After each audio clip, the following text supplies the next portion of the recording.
இப்போ வந்து 20 இயர்ஸ்லயே வந்து ரிட்டயர்மென்ட் பிளான் பண்ண ஸ்டார்ட் பண்ணிட்டாங்க அப்படின்னா, கேஷ் ஃப்ளோ இருந்துகிட்டே இருக்கிறது முக்கியமா? இல்ல வந்து வெல்த் பிரிசர்வ் பண்ணா போதும், கேபிட்டல் குரோத் மட்டும் போதும் அப்படின்னா முக்கியம்? இல்ல இதுல வந்து வெல்த் கிரியேஷன் தான் முக்கியம். ஃபார் எக்ஸாம்பிள் இப்போ உங்கள எடுத்துப்போம். So you are an youngster. So இப்போ நீங்க பிளான் பண்றீங்கன்னா, யுவர் அல்டிமேட் ஃபோக்கஸ் என்னவா இருக்கணும்னா, வெல்த் கிரியேஷன் தான் உங்களோட ஃபோக்கஸ். ஓகே. இப்போ வேற இன்னொருத்தர் எடுத்துப்போம். 50 இயர்ஸ் இருக்காருன்னா, அவருக்கு வெல்த் ப்ரொடெக்ஷன் தான் ரொம்ப ரொம்ப இம்பார்ட்டன்ட். ஓகே.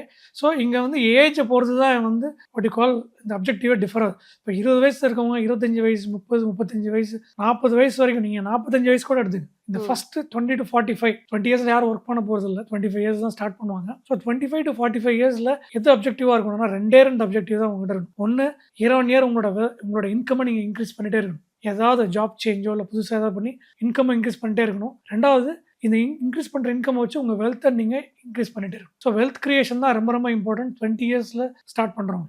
ஒன்ஸ் அவங்க ஒரு ஸ்டேஜ் 45, 50 இயர்ஸ் வந்ததுக்கப்புறம் வெல்த் ப்ரொடெக்ஷன் உள்ள வரும். அப்போ தான் நான் சொன்ன மாதிரி ஆல் எக்ஸ் நம்ம வந்து எக்ஸாம்பிள் சொன்னீங்களா, அப்போ நீங்கள் டைவர்சிஃபை பண்ணி உங்கள் வெல்த்தை ப்ரொடெக்ட் பண்ணணும்.